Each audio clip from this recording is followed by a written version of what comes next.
es mi costumbre de aprovechar del tiempo de la humildad en la misa durante los ejercicios espirituales para profundizar el misterio de la Eucaristía. Algunas de vosotras ya han entendido esta catequesis mistagógica sobre la Eucaristía, es decir, esta reflexión que se esfuerza de penetrar más en profundidad en el misterio de la Eucaristía. Pero algunas de vosotras no han entendido en los precedentes ejercicios esta catequesis, entonces voy a repetírsela, porque las cosas repetidas entran más profundamente. Y la liturgia no teme de repetirse, la misa es cada día es la misma, ¿no? Porque lo importante no es de decir cosas nuevas, sino decir de manera nueva las cosas importantes, especialmente durante los ejercicios. Lo importante no es aprender cosas nuevas, sino recordar lo esencial, revivir lo esencial. Entonces haremos una reflexión sobre la Eucaristía, es decir, no la parte móvil de la misa, directamente las lecturas, sino el misterio en sí mismo de la Eucaristía. Y haremos esta reflexión siguiendo el desarrollo de la misa, de la celebración litúrgica. En la celebración litúrgica, en la misa, hay tres partes. Hay la liturgia de la palabra, la liturgia eucarística, la consagración y la comunión. Y hoy hacemos una reflexión, un poco de meditación sobre la primera parte de la misa, la liturgia de la palabra. Y veremos que después esto no permitirá también de dar una mirada a las lecturas de hoy. La liturgia de la palabra, al comienzo de la Iglesia, en los primeros días de la vida de la Iglesia, no estaba unida físicamente al resto de la Eucaristía, sino que se celebraba en un lugar diferente, porque se lee que en los primeros días después de Pentecostés, los discípulos subían al templo y ahí escuchaban las Escrituras juntos a los demás judíos, oraban los salmos, hacían las oraciones y después se dice se reunían en sus casas para la fracción del pan, es decir, para celebrar la Eucaristía. Pero esta manera de celebrar muy pronto cambió porque los discípulos de Cristo estaban identificados como discípulos de Jesús y perseguidos, y sobre todo porque las Escrituras ahora tenían para los discípulos de Jesús un sentido nuevo. Hablaban de Él, hablaban de Jesús. Jesús le había ya enseñado a ver lo que se refería a él en todas las Escrituras, y por esto muy pronto se empezó a hacer la liturgia de la palabra, es decir, las lecturas bíblicas, los salmos, junto a la fracción del pan, es decir, la celebración de la Eucaristía. San Justín, que vivía en el segundo siglo, ya nos da una imagen, una descripción de la misa que es muy parecida a la de hoy, que conocemos hoy. Solamente que ahora las lecturas bíblicas no son solamente las del Antiguo Testamento, sino que hay también las memorias de los apóstoles, es decir, los evangelios y las cartas de los apóstoles, que es lo que hacemos hoy, una lectura del Antiguo Testamento y después la lectura del Nuevo Testamento. Así se configuró la celebración actual de la misa. ¿Cuál es el sentido de esta parte de la misa, la liturgia de la palabra. No es lo mismo que cuando estudiamos la escritura o explicamos la escritura en otros momentos, en una clase de bíblica o cuando leemos la Biblia, porque ahí el interés es de conocer la palabra de Dios, su significado. Cuando escuchamos una lectura bíblica en la misa, además de este sentido de conocer la Biblia, hay otro sentido, es decir, conocer algo que nos revela algo del misterio que estamos a punto de recibir. Es decir, cada lectura tendría que iluminar un aspecto de Jesús que después recibimos concretamente en el sacramento. Y de hecho se ve que las lecturas bíblicas sí están bien leídas y bien comentadas, cada vez nos proporcionan una mirada nueva sobre Jesús. Por ejemplo, hoy, para decir como cada página del Antiguo Testamento esconde Jesús.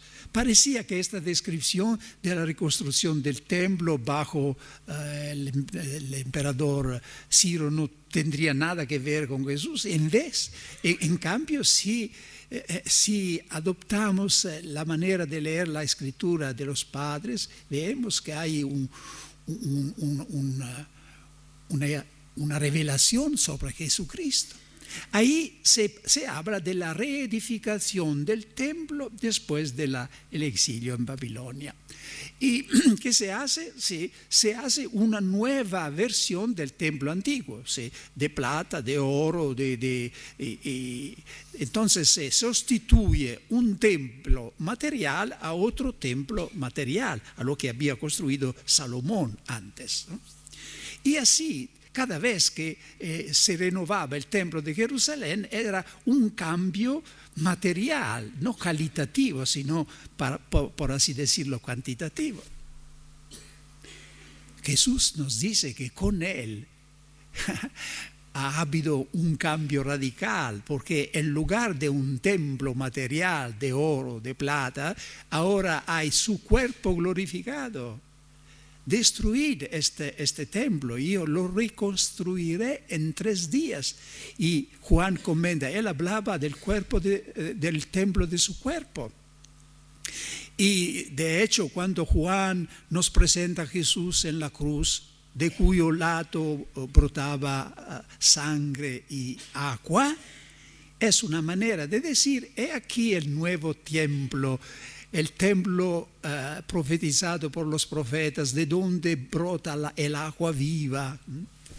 Entonces se ve como esta lectura nos dice algo de Jesús. El Jesús que vamos a recibir es el templo nuevo, donde se puede y se debe adorar a Dios en espíritu y verdad.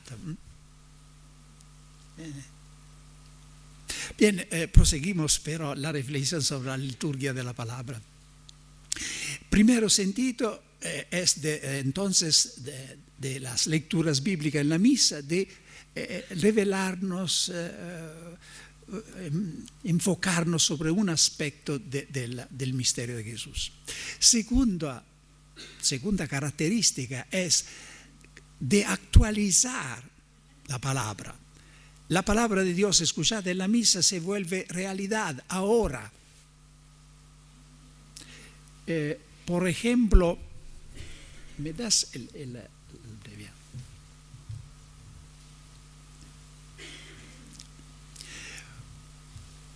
Por ejemplo, esta palabra que hemos oído en el Evangelio. Nadie enciende un candil y lo tapa con una vasija o lo mete debajo de la cama, lo pone en el candelero para que los que entran tengan luz. Bien, si se lee esto en un momento, pues se trata de ver qué significa en general por todos los cristianos. Hoy aquí era el Jesús resucitado que ha dicho a vosotras, hermanas de Jesu Comunio, nadie enciende un candil y lo tapa con una vasija y lo mete debajo de la cama. Yo le he encendido este candilo y lo he puesto debajo en un candelabro. Pero recordáis que no sois vosotros la luz, vosotros sois el candelero que quiere brillar la luz. Entonces se ve como la palabra de Dios escuchada en la misa siempre nos provoca, nos involucra. Se podría pasar en reseña toda la Biblia y ver cómo escuchada en la misa la palabra de Dios adquiere un sentido nuevo. Por ejemplo, si se lee la vocación de Isaías capítulo 6, Isaías está en el templo, tiene una experiencia de la santidad de Dios, Kadosh, Kadosh, Kadosh.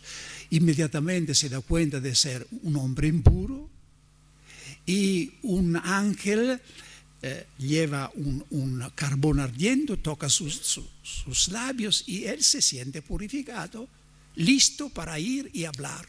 ¿Quién enviaremos? Envíame, Señor. Aquí estoy, envíame. Ahora, cuando se escucha esto en la misa,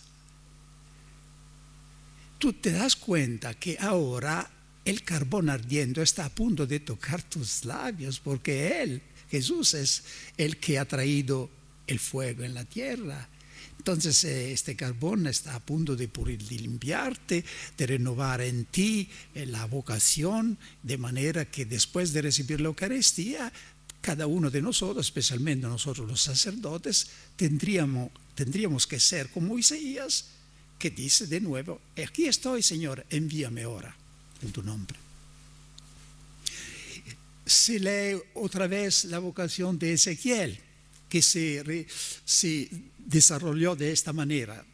Ezequiel tuvo una visión, una mano extendida, tenía un rollo, y una voz decía: hijo del hombre, toma este rollo, cómelo, llénate las entrañas de él. Y él dice: yo lo tomé, lo comí y me llené las entrañas de él. Después de haber hecho esto, Dios le dice: ahora va y habla a mi pueblo.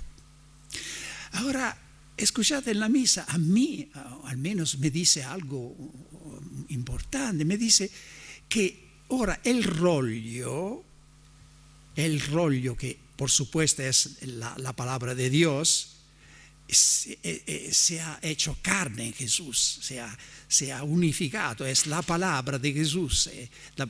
Jesús es la palabra de Dios hecha carne. Entonces ahora yo estoy a punto de llenarme las entrañas del rollo. Y así.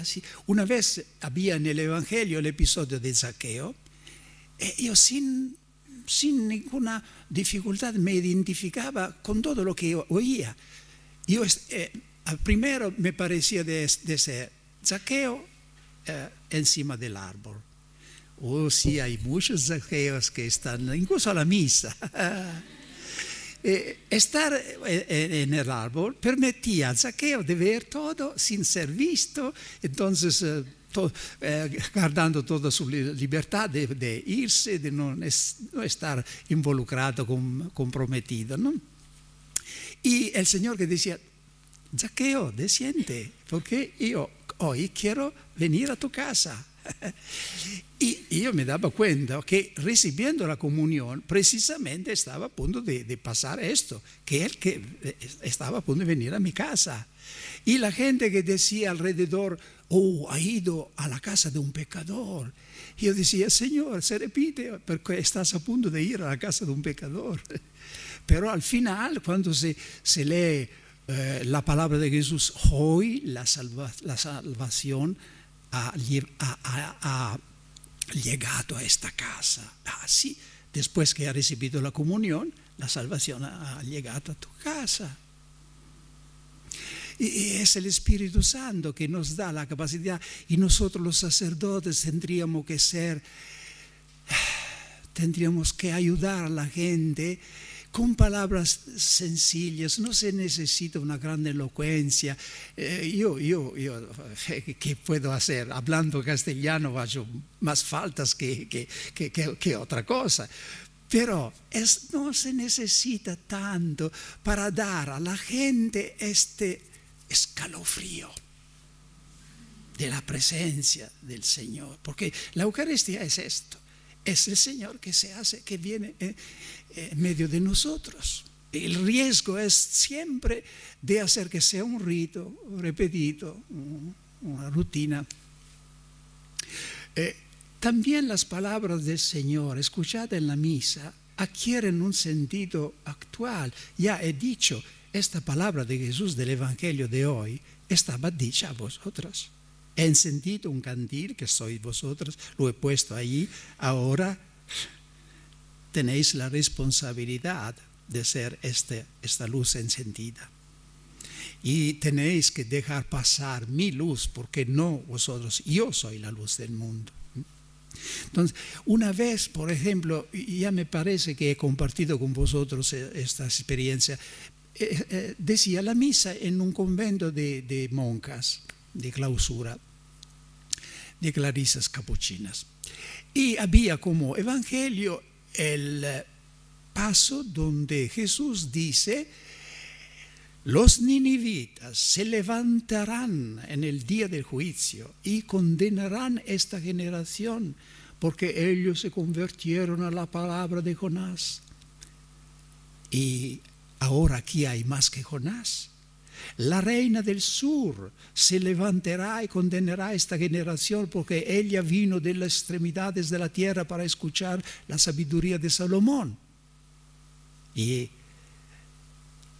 aquí ahora hay más que Salomón.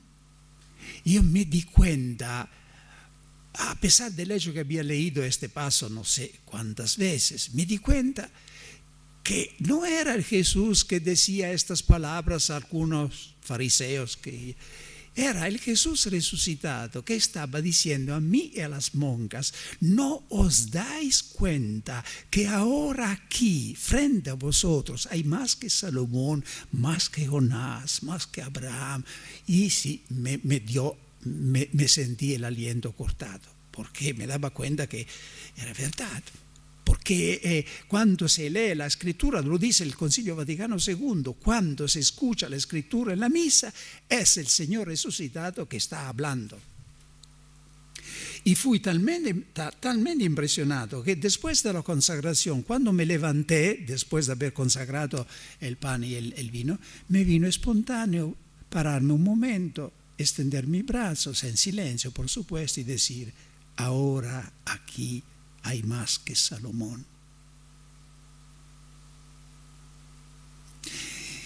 Entonces, vemos, hermanas, la belleza en la simplicidad extrema de este momento de la misa, que se puede pasar en 5 minutos sin que deje nada, y se puede hacer que la liturgia de la palabra sea cada vez el Señor que nos habla.